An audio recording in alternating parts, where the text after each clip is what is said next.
Welcome to the Rural Revival Podcast. I'm your host, Dana Larson. This week we're in Cody, Wyoming with Maggie Haron of Iron and Pine Design. Maggie makes beautiful, custom-made, hand-lettered and hand-painted signs using old barnwood. Today she's sharing how what started out as a fun way to make some extra cash eventually turned into a dream that wouldn't quit and a legit full-time business. She also talks about the unique way she gained her Instagram community and her passion to use her gifts and talents for others. So here we go with Maggie Haron.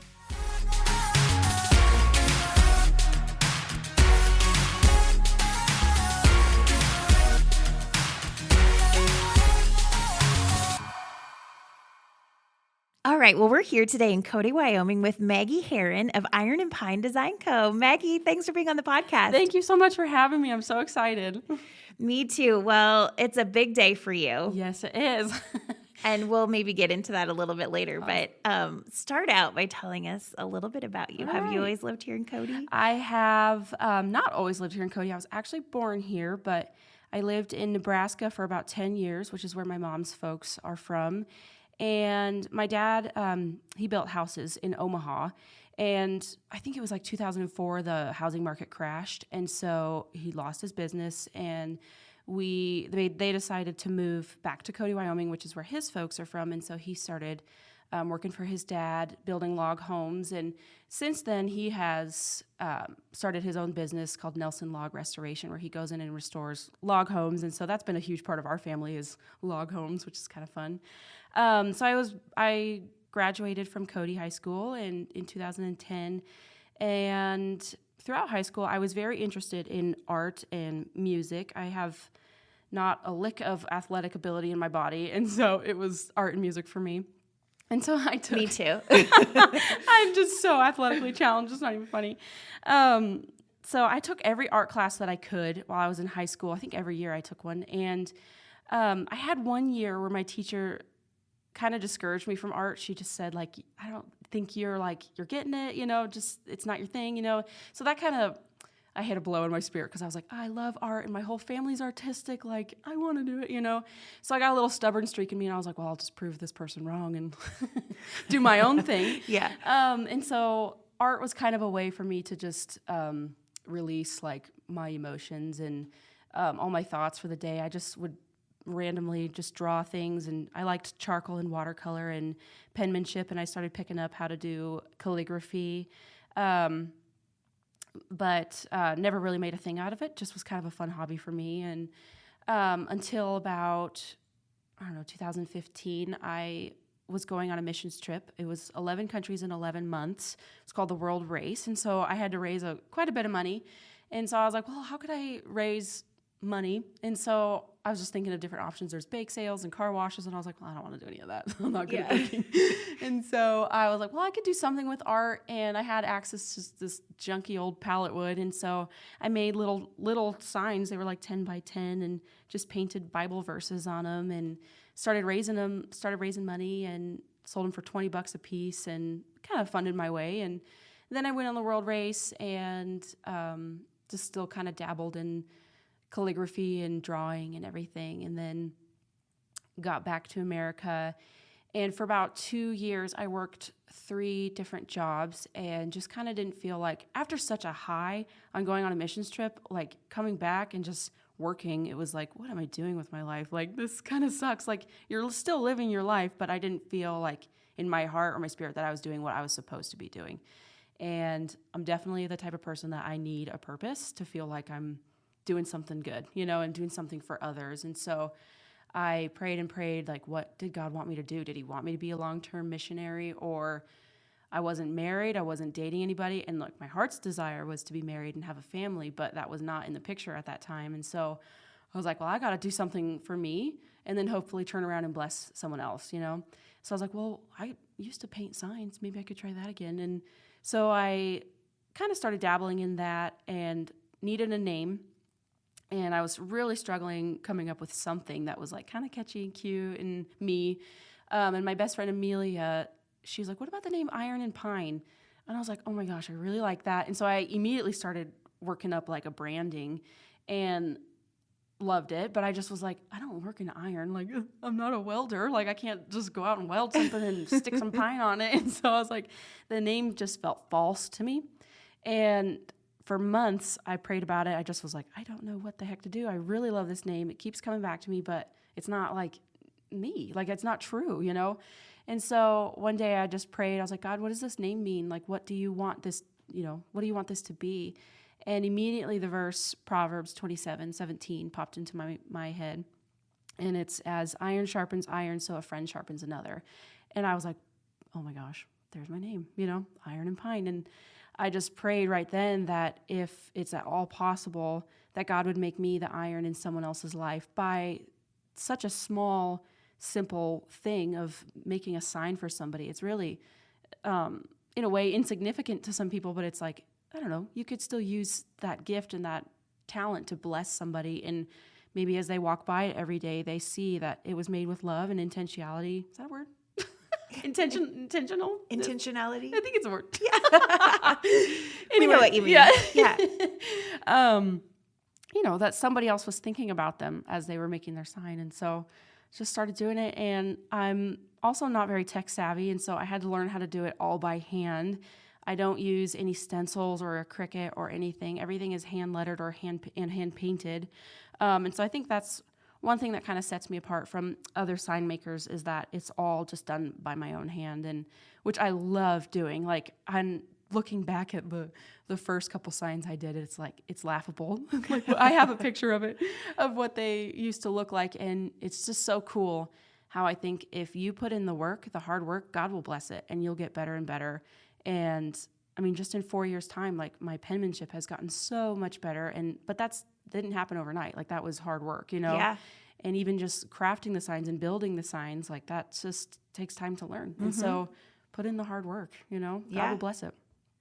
So you use, is it salvaged barnwood and stuff like that? Yeah. For the background? Yes. So I started out using pallet wood, which is kind of a lot of work. It's terrible taking apart pallets. Anybody will tell you that. So I kind of started just dumpster diving. I find random pieces of wood, like, around dumpsters, or people will contact me and be like, hey, I got some old barnwood. And my dad, at his log yard, he has a mill. And so he's got a lot of scrap wood that they just mill off. And so he lets me use some of his wood. I actually trade his social media for wood. So that's a nice gig that I've got going. But I love finding, like, old barnwood and doing pieces on that. That's my favorite. It's just finding that old, dusty, janky stuff.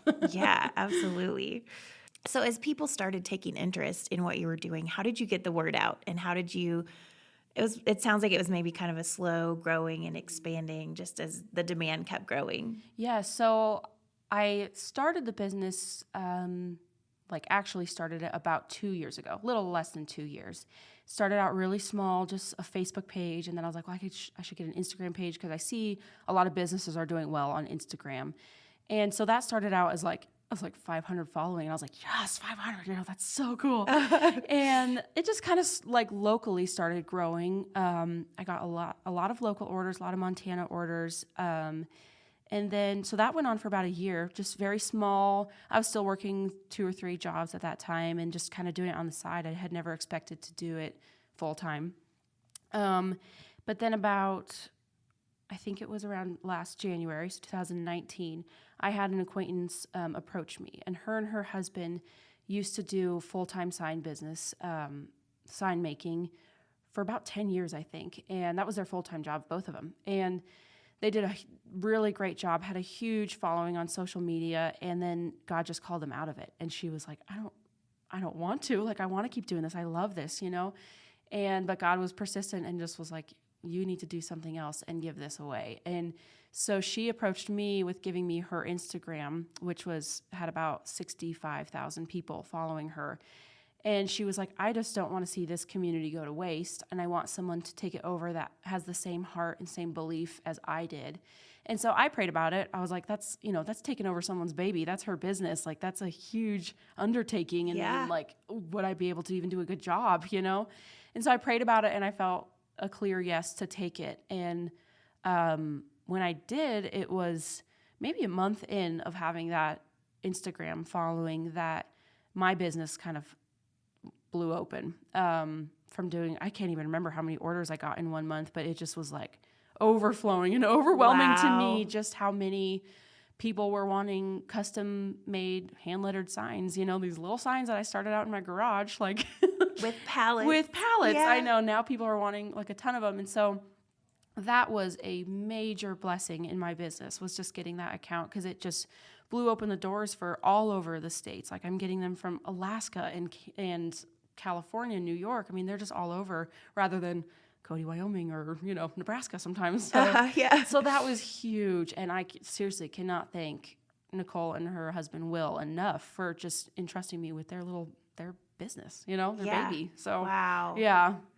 So now that has happened, your products are in high demand. How do you keep up, and how do you set proper expectations with your customers? Yeah. Because you are doing these all yourself. Yes. So everything I have been doing by myself. Like I make each sign. Okay, well, side note, my husband has started making signs for me, which is awesome, because that's the part I'm like, I don't want to do. I just want to paint. So that, thank God, like he's here and he's very crafty, so he can help me with that too. But in the beginning, it was me just making every sign, sanding, staining, painting, lettering, all of it, shipping it. So everything is done by me. And so it is kind of a slower process when it's one person, and they're not mass produced, So I always tell my customers, like, please give me 3 to 5 weeks. I know that's a long time, but I do have a huge list that I'm currently working through. So just give me grace and patience. And also, like, I think today's mentality is you get on Amazon, you buy something, and it's here 2 days later.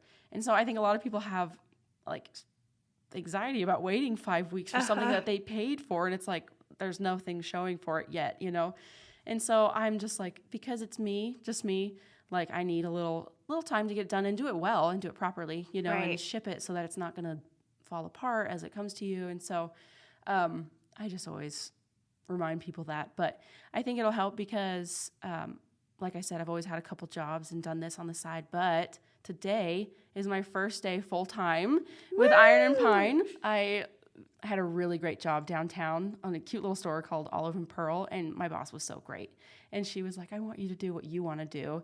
And so yesterday was my last day, which was kind of bittersweet. Like, I'm so excited, but I loved her and working for her. But yeah, now it's full-time gig.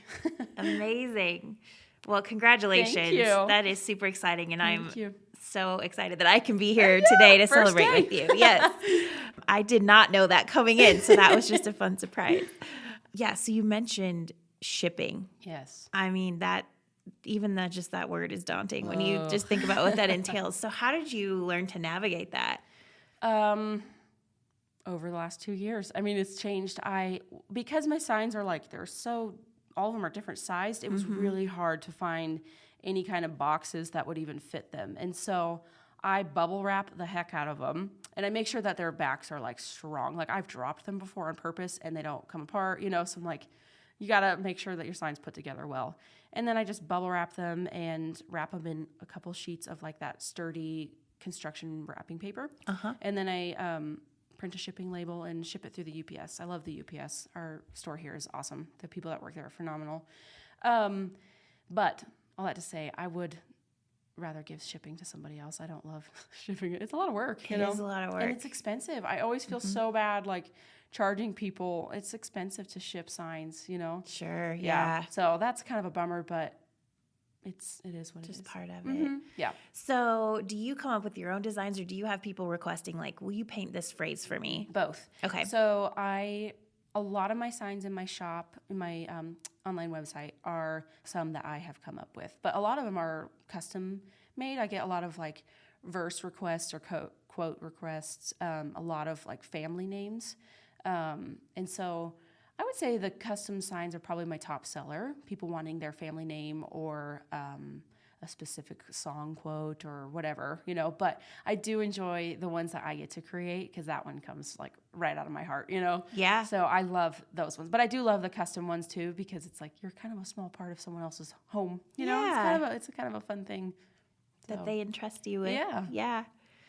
So how do you stay inspired and keep coming up with new ideas? So recently I've been kind of in just a creative funk. Like I was doing all the sign orders that was, requested, and they're all great. Like, they're all beautiful, but it was kind of like becoming rote because it was the same sign after another. And I was like, I just need to make something for myself. And so someone gave me these little log rounds. They're about like that, like 3 inches thick. And I was like, I'm just going to make something for my house. And so I made this little cute log round. And I was like, oh, this is so cute. And it kind of sparked something in me again, like just a different design that I wanted to do, And so I started making these, and this was just like last week, honestly. I started making these like 3-inch little log magnets, like kitchen magnets. And they are just so stinking cute. And people like freaked out about them. I was like, I think that was my biggest Instagram hit since I started. And since then I've gotten like almost 20 orders for them just in like 3 days. Wow. Yeah. So that was kind of a huge thing, but I was so excited about it because that was like my idea and my design. And I'm sure other people have done little log magnets, but I was just so excited that it was like, I got to create something out of my own heart, and it just kind of sparked that creativity in me again. And people loved them. So that was a huge hit for me. Very fun. Yeah. So do you have signs available like in stores where people can shop for them, or do you strictly stick with the online now? Yeah, pretty much just online. I would love to get into some stores. I have one kind of in the works in Montana, but it hasn't happened yet. It's like kind of there. I would love to get into some stores. I think that'd be so much fun. And now that I am full-time for myself, I have the time to actually do orders and shows and do stores. So if you want to, have Iron and Pine in your store, hit me up. Check out the show notes. Yes. I love it. So how much of this, you mentioned doing some shows and stuff, has that been a big part of you kind of getting your product in front of people and creating your following too? Yes. So shows are a huge thing for, I think, any small town entrepreneur. It helps get the word out, helps get your name out there, so people are like, oh, there's a girl in Cody who can do this, and I've done maybe 5 shows, which is not a lot, but each one of them was a huge success. It was so much fun, and getting to meet people was actually like a ton of fun. I have one this coming Saturday in Red Lodge, Montana that I'm super excited about. It's their first market in Red Lodge, and so that's a huge booster for me, but it's a lot of work because you're still trying to keep up with your orders as well as making signs for a market. So you're doing like double the amount of signs. So it's a lot of work, but it does pay off at the end, and it's just fun to meet people and have a booth set up. It's so fun just designing a booth, and I don't know. I'm hoping to get into more shows after this one. I have one in Sheridan. That's a big one, but it's a really fun way to meet people and get your name out. Absolutely. What impact do you hope to make with your signs? Just always wanted to somehow impact other people's lives, and I didn't know how that was supposed to look, and I always thought it would be something different. I never thought it would be like something that I make that could maybe impact somebody, and hopefully it does. I get some comments that are like, this really blessed me, but half the time I don't even know like what people really think, And so I'm just kind of like praying that as each sign that I make, it touches somebody and like, I don't know, gives them some hope or joy or something. I don't really know the effects of it, honestly, but I pray that it does. Yeah, and I would think if they're sending you in phrases, that is something that's super meaningful to them too. Yeah. So what are some of the key things that you learned along the way as you've just figured this out, like kind of we all are, that might be helpful for someone else with their own dream in their heart? That hard work beats talent. If you're not putting in your work and you're just relying on your talent, it's really not going to go anywhere. You really have to hone your craft, work at it. And I've spent hours and hours and staying up late with splinters in my hands, just trying to make it right, And I think it's just like, that's what God asks us to do, is to work with all that we have and in return glorify him. And I think he blesses that, when you are just given everything that you've got. And I don't know, some people might think like, well, building signs and painting isn't hard work. And it might not be like actual physical hard work, but mentally and spiritually, like it is it's hard sometimes, and just doing everything by yourself you kind of feel a little isolated. And in a small town where other people are doing kind of the same thing, it's like, it's hard to just keep it going. And so it's just the hard work and the drive to just get it done, and just do it. Yeah. What do you love about your community here in Cody? I love that it is a smaller town, which I do love, but it's also very like a community-based town. I love that people are really supportive of each other and want to help other members in the community that are hurting or suffering or anything. And so I do love that. I love that it's small. I love that you go to Walmart and you know everybody there, and just walking down Main Street and seeing everybody that you know is so much fun. And I mean, I was basically raised here, and so I know a ton of people. My husband is like so shy and quiet, and so everywhere that we go, people are like, Maggie, how you doing? And he's like, oh, can I just go hide? I don't know. Is he not from here? No, he's not from here, so he doesn't know anybody.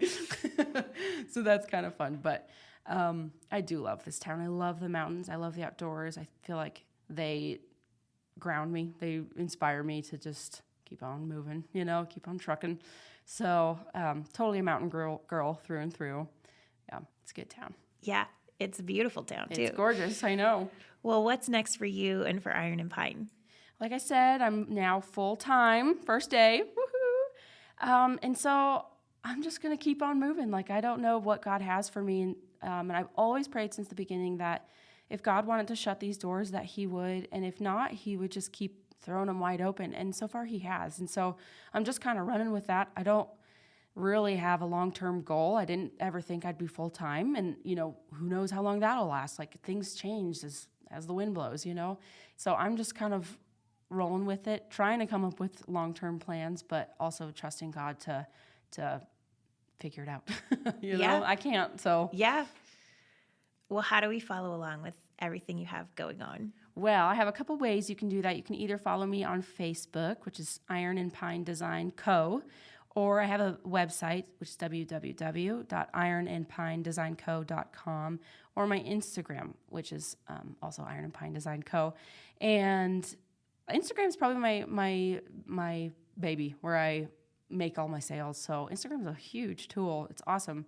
And it's like a little side business itself, keeping up with that. Yeah. So especially in a creative, yeah, route that you're going. Yeah, so. You kind of always have to be on and always promoting, which is it's a lot, Yeah. But it's so much fun. I'm so thankful for it, because without it, I'd be like not full time. Yeah, and it's just a fun way to interact with people. Yes, it is really fun, and it's crazy how social media can really be like a small community. People you don't even know, but you still interact with them, and I'll get DMs just from random people that I don't know, just saying that they love my work and they are so thankful for this, and so that is huge. It's just the support is huge. So. Well, I'm so happy for you. Thank you. Thank you so much for being on the podcast. Yes, thank you for having me. This has been so much fun. Yes.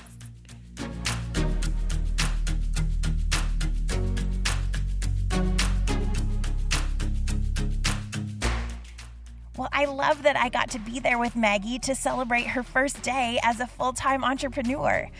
One look at her Instagram feed and you'll see things are going great for Maggie, and she's gearing up for Christmas orders, which you'll want to be sure to get in soon to get them back in time for Christmas. Huge thanks to Maggie for being on the podcast. We wish her all the success in the world on her business. And thanks to you for tuning in. We'll be back next week. Have a great day, everybody.